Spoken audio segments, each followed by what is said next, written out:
Hey everybody, welcome back to part 4 of my Link to the Past playthrough. Today I'm going to collect some pieces of heart that I missed in the last playthrough. I should have got them while I was going along, but for whatever reason I forgot about one of them. And another one I was going to get today. I'll skip through those, just show just the scenes of collecting the pieces of heart, and then I'll continue on to the desert. The first one I'm going to get is you go through this house here that's south of the library. Go through this wall here. And on the other side, you'll be able to access this maze that you get a piece of heart at the end if you beat it in 15 seconds. If you go straight up to these bushes here, and then over to the sign, and then straight down, there's a shortcut, and you get to the end. And get the piece of heart.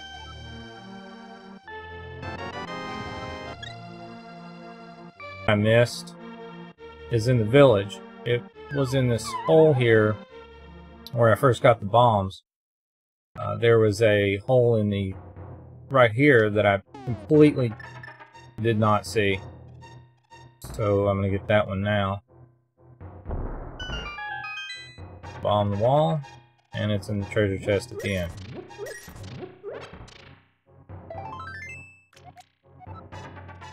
And there's that one. Okay, here I am. I'm starting from Link's house. Grab the 5 rupees there. This is the quickest way to get to the desert. You go through the swamp to the south here. Because if you try to go through the village, when you go through south by the grove of trees, there's a green block that is blocking your path that you cannot pick up yet until you get the power glove, which is in the next dungeon. I'm also going to get the heart piece in the swamp area here.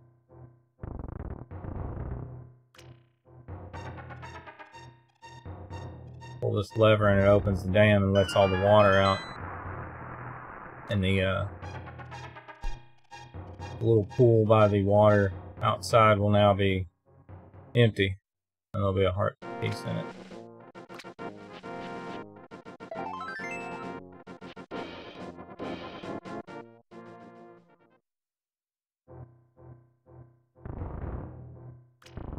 I think this is just some bombs in this treasure chest. Get those while I'm here.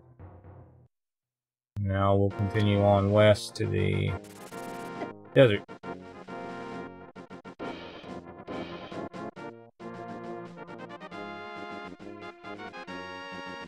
This guy up here, he gives you a bottle later. When you have your sword tempered in the Dark World by the blacksmith, you go to the Dark World while they're tempering your sword, there'll be a treasure chest in what's the equivalent of their broken down house in the Dark World, and you bring the chest all the way to him. He'll open the lock on it, and then there's a bottle inside. There's also a couple of pieces of heart in the desert. One is right up here in a cave, which I will get first.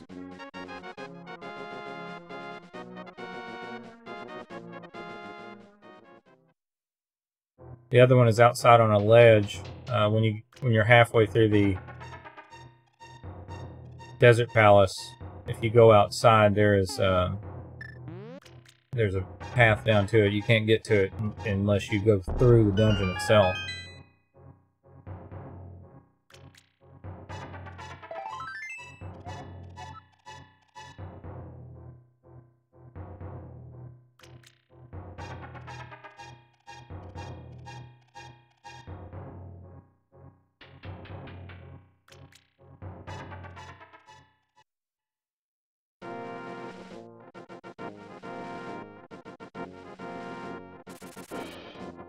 These guys are kind of hard to avoid sometimes.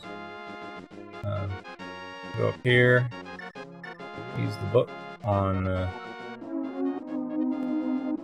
obelisk there. And this will move the statues out of the way. so you can get through into the desert palace.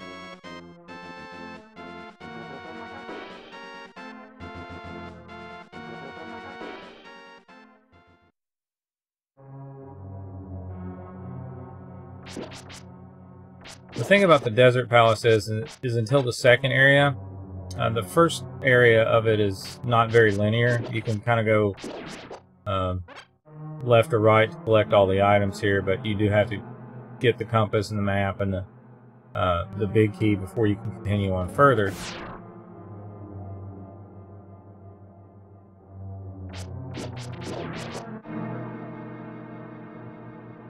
And here is the map. You gotta push the button that's under that pot up at the top of beside those green people. I'm just gonna use the pots to knock them out. And there's the map.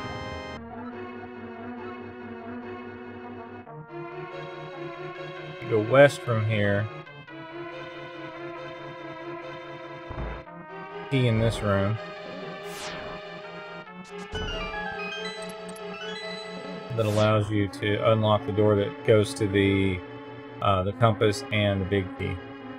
He really doesn't say anything useful here. Try to run around that eye.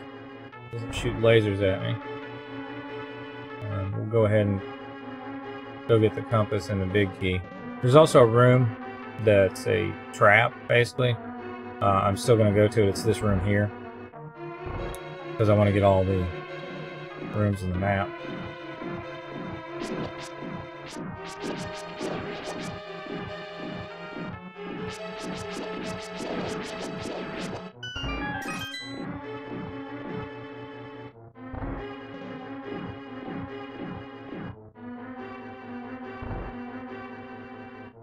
Enter this room here.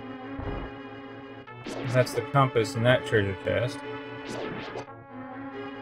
And these guys can't see if you're behind the statues. Open the door, you gotta hit all the enemies in the room. Also, there's a room, this room has cannonballs, or things that shoot cannonballs out on the walls. If you dash right off when you get in the door, sometimes you can make it through before they ever actually shoot a cannonball. But it's kind of tricky. You just gotta get the timing right. Or you can just walk through them and not get hit, instead of trying to dash through them. The next area,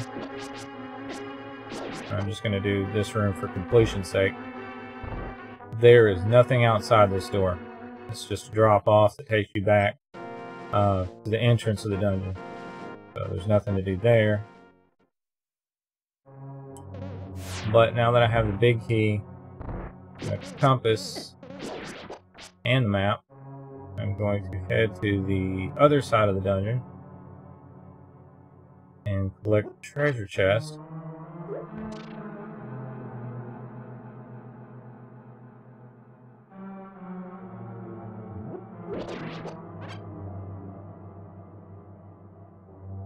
Also, anytime that you go outside of a dungeon and come back in, all the enemies respawn in their original position.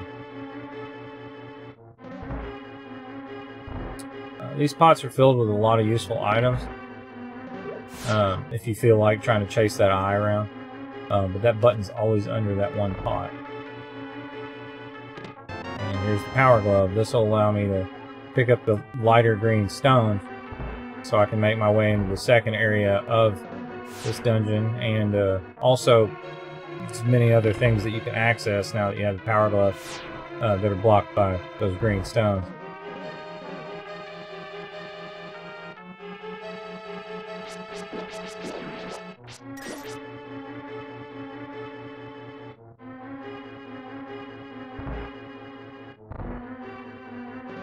The room above here, if you push this stone, is a fairy room, so you can collect fairies here if you need them. I still have the 2 that I had in the bottles. Then you go outside this door here, Before you go up to the rest of the dungeon, you go down here, and this is where that other piece of heart is.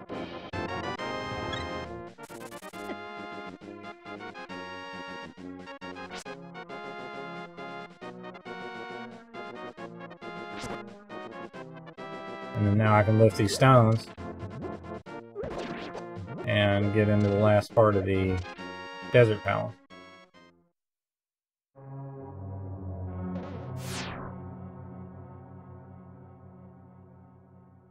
It's the other side.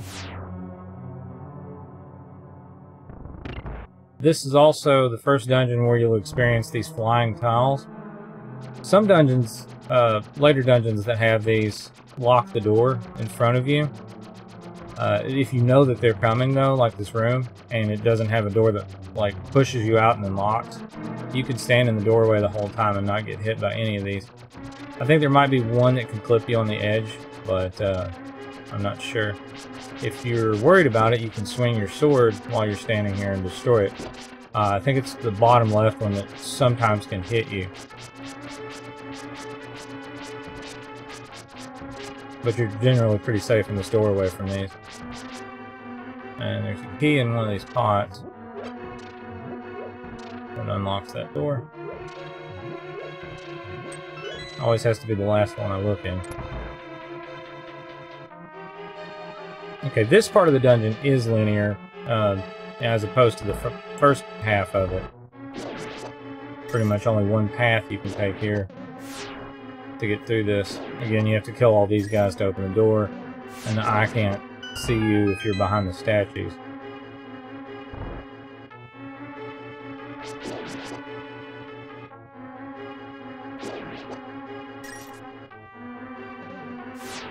To advance at this part, you have to light all of the lanterns.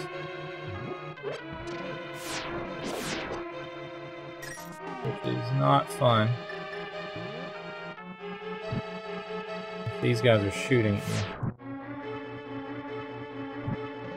Ah, no, it's the next area that you have to do that at. This just has a door with a key. And I believe this is another tile room. There's the floor marking the boss in the room after the next one.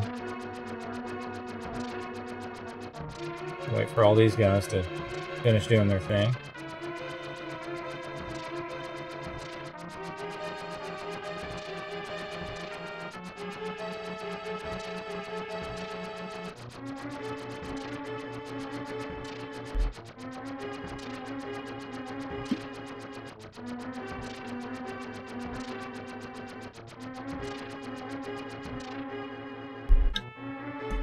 Okay, now we'll go search for another key in these pots.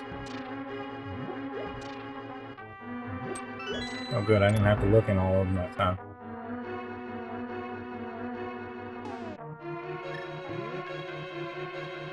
Okay, this is the room where you've got to light all the lanterns to proceed.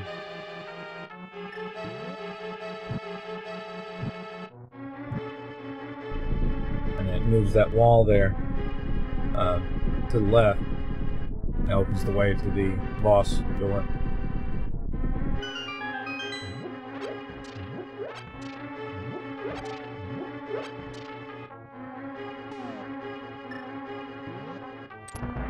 And then here we fight the mold, not the Moldorm, but can't remember the name of these things, but there's three like snake-like things. I'm not really sure, but I think the arrow can be effective here. But the best thing is just to stand underneath where they're tunneling out of the ground and hit them with the sword. The rocks that spit out diagonally from where they surface can hurt you if they hit you. And you can only hit them when they're coming out or right before they're about to go back underground.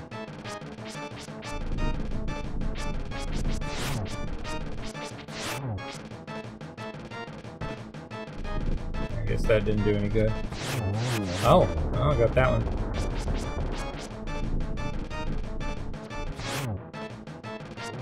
Once you get to the last one, he turns red, and he starts shooting out rocks in 8 directions instead of just the 4 diagonals, so there's no safe place to stand. So that may be a good use for the arrows. Yeah. Okay. Another heart piece, or, well, heart container. And the pendant of... I believe this is wisdom?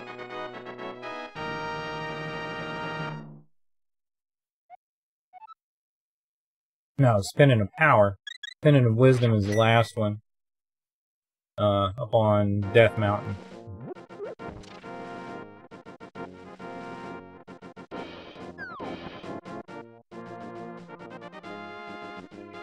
Okay, I'm going to head back out of this desert area. And there's some rocks I can pick up in this area, but I'll do that on the next episode. So that'll do it for part 4. See you again in part 5, and thanks for watching.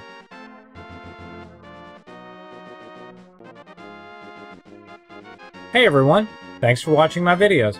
If you've enjoyed what you've seen, give the video a like, and hit the subscribe button on my page. Also, tell your friends about me, it'll help me out. This and all of my coming playthroughs are fan recommended, so I play what you'd like to see me play. You can watch the previous video if you haven't already by clicking on the annotation for part 3 on the right.